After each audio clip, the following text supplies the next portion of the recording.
Enzo Recto, kalaban ang katiwalian at kasinungalingan, kakampi sa katotohanan at kabutihan. PBBM pumalag na sa kanyang kapatid na si Amy Marcos. Dahil po mga kabunyog, nagkaroon po kasi itong si Amy Marcos ng isang presscon. At dito sa kanyang presscon, sinabi niya po na posibleng makasuhan ang magkapatid na Remulla, si PNP Chief Marbil, at si General Torre. Dahil raw po sa paghuli at pagpadala kay Digong doon sa The Hague, ito raw po ay labag sa batas ng Pilipinas. Ayon po ito sa sinabi ni Amy, at nag-request pa itong si Amy sa ombudsman na kasuhan ang mga ito sa lalong madaling panahon para panagutin sa kanilang mga ginawa. Dito naman po nag-react itong kapatid niya na si PBBM at ang sabi niya dito ay disagree. Hindi po raw payag ang ating Pangulo na gawin ito sa kanyang mga opisyal dahil ginawa lamang nila ang kani-kanilang trabaho. Anyway, ito mga kabunyog, panoorin po natin ang mga sinabi nila. Ang mga posibleng managutan ng criminal and administrative charges. At iminumungkahi namin na imbestigahan ng Office of the Ombudsman ang mga sumusunod.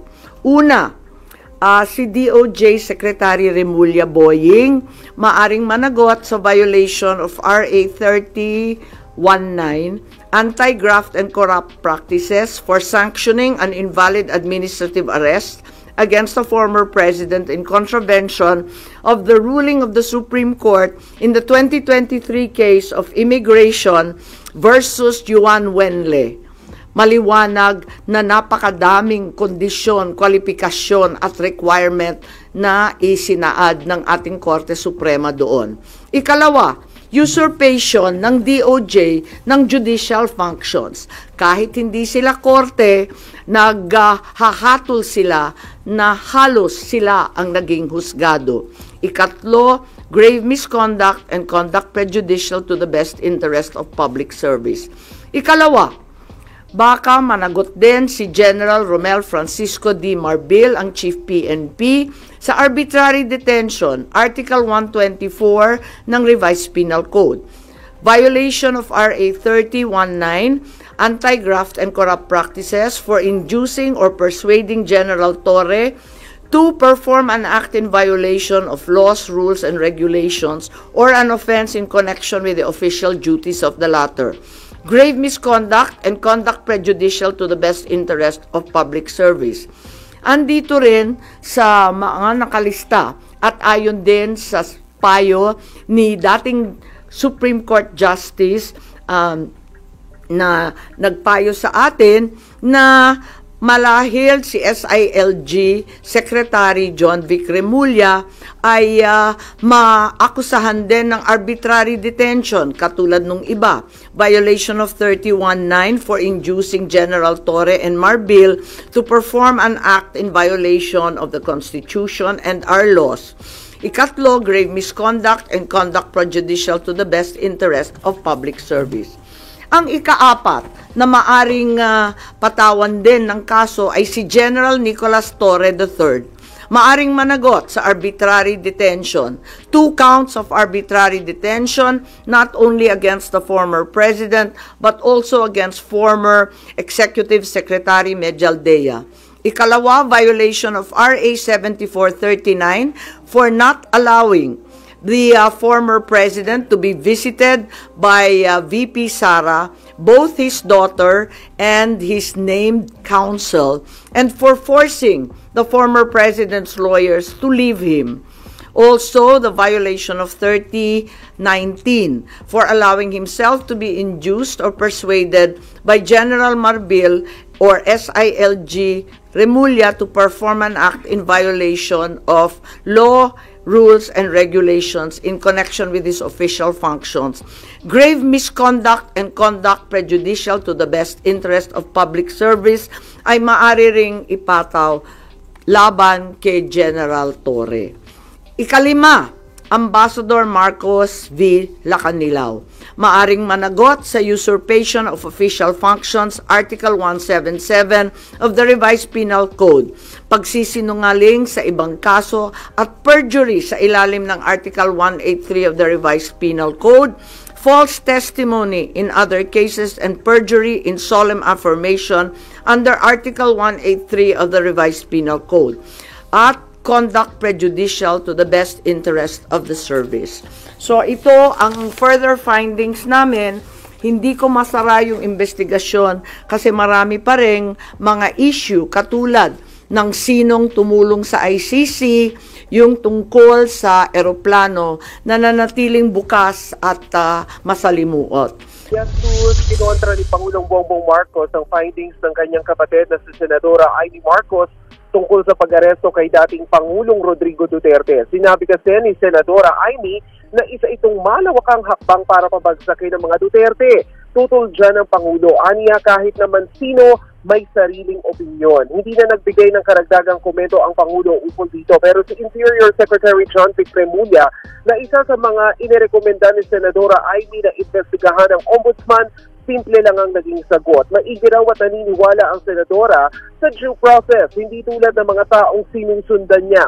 Hirit pa ni Remulla, mas maganda ang prosesong ito dahil magkakaroon sila ng pagkakataon na sagutin ng mga akusasyon. Pero si PNP Chief General Romel Marpil, nakasama rin sa pinaiimbestigahan ni Senadora Amy, tumanggi munang magsalita. Narito ang magkasunod na pahayag ni Pangulong Marcos at DILG Secretary John Vic Remulla. Everyone's entitled to their opinion. I disagree. Important is that Senator Amy believes in due process unlike the people that she follows. Yan mga kabunyog, narinig po natin itong sagot ni PBBM dito sa balak ni Amy na kasuhan sina Remulla sa Ombudsman. Well, nagsasayang lang ng oras itong si Amy. Bakit ba niya pinupuntirya yung mga tauhan nitong si PBBM? Lahat naman ito ay nautusan lang. Bakit hindi niya atakehin yung mismong kapatid niya? Dahil obvious naman, si PBBM ang mastermind ng pagpadala doon kay Digong sa The Hague. Hindi naman kikilos ang mga iyan kung walang basbas or utos sa nakakataas, at sino ang nakakataas sa kanila? Siyempre ang Pangulo. Kaya pala hindi bilib sa'yo ang ibang DDS, ito mga kabunyog, kung maaalala po natin, hinamon nitong si Panelo itong si Amy na magsampa ng impeachment file laban kay PBBM kung seryoso talaga itong panagutin ang nagpahuli kay Digong. Ito mga kabunyog, panoorin po natin ito. Hingi lang po sana ako ng reaction regarding po dun sa Senate hearing nila Senator Amy Marcos. Ano po masasabi niyo doon, sir? Na ngayon ay kumalas na sa alyansa. Sinabi ko na yun, yung Senate hearing na yun, sabi ko, kasi hindi po ba, sabi niya, gusto niyang malaman kung ano nangyari, anong nangyari. Video na nga lahat, kita na ng buong mundo kung ano nangyari. Sabi niya, gusto kong malaman kung sumunod ang pulis. Alam na nga natin lahat, hindi sumunod ang pulis sa batas Gusto kong malaman kung may jurisdiction o wala, kung meron bang, ano ba yung Interpol. Lahat po yun, alam na natin kaya sabi ko, hindi ba tinanong ako ng mga reporters sa isang forum. Kasi before nag-ano siya ng Senate hearing, sabi niya, hindi na siya attend ng rally ng alyansa. Hindi ba ang sagot ko? Balat kayo pala ang buhay sa mundo, mulayin-mulay lang mo. Alam mo, ang problema sa babaeng yan, namangka siya sa dalawang ilog. Gusto niya kumuha ng boto sa Duterte, gusto niya rin kumuha ng boto sa Marcos. Binabanatan niya kapatid niya, pero nagkakandara pa siya na itaas ang kamay niya ng kapatid niya.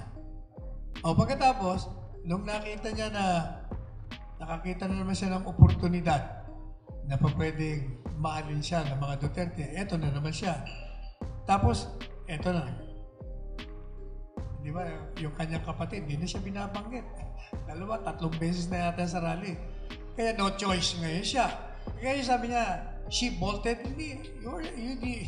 You did not bolt. You were fired. Tinanggal ka talaga ng alyansa. Kaya, tingnan nyo, ang survey niya, ang trajectory niya pabagsak.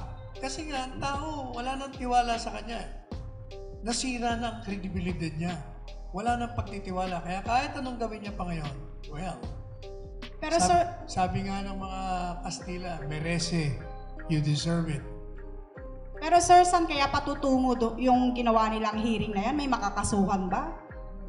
Saan kaya patutungo yung ginawang hearing nila, Senator? May makakasuhan po ba? Sa programa ko, sa SMNN, sabi ko sa kanya, publicly, pati sa TikTok, Senadora, kung gusto mo akong maniwala sa'yo, yung ginagawa mo, demanda mo. Ikaw mismo magdemanda ka dun sa mga pulis na lumabag ng batas. Number 1. Number 2, kung talagang mali ang ginawa ng gobyernong ito at ang puno ng gobyerno ay ang iyong kapatid, maghain ka ng impeachment laban sa kapatid mo sapagkat yan ay culpable violation of the Constitution. O yun, ang hamon ko sa kanya. Yan mga kabunyog, narinig po natin itong sinabi ni Panelo. Sa mga sinabi niya dito kay Imi ay mayroon naman siyang tama dito, na namamangka talaga itong si Imi sa dalawang ilog. Kaya nga, hindi ito bilid sa pahiring nitong si Imi. Dahil kung gusto niya talagang mapanagot ang gumawa nito kay Digong, mismong ang kapatid niya ang kanyang punteryahin. Pero ang problema nito, kahit ano pa ang apela ni Imi laban kina Remulla at Torre or sa kanyang kapatid, talo pa rin ito. Dahil wala naman nilabag ang gobyerno sa paghuli kay Digong at pagpadala nito sa The Hague. Dahil po mga kabunyog, unang-una, ang ini-insist nila yung jurisdiction ng Rome Statute na idaan muna sa lokal na korte. Bago dalhin sa The Hague, ito ang problema mga kabunyog, ay jurisdiction ba ang ICC sa Pilipinas? Para sundin itong Rome Statute ng ICC, di ba wala, dahil ang sinunod ng ating gobyerno ay yung mismong batas natin na i-extradite or idaan muna sa lokal na korte si Digong. Pero pinili ng gobyerno ay ipadala na lang si Digong doon sa The Hague. At legal iyon at walang nilabag na batas sina PBBM doon. Kaya mga kabunyog, kahit ano pa man ang gawin nitong si Imi, hindi na rin nila maibabalik dito si Digong. Dahil hawak na ito ng ICC. Anyway, dito na lang po ang aking topic. Mabuhay po tayo mga kabunyog. Bunyog, bunyog, halikan na kasama ka. Bunyog, kapag buklod ay may pag-asa. Luzon, Visayas, Mindanao, isa ang pananaw. Sa bagong Pilipinas ang bunyog isisigaw. Bunyog.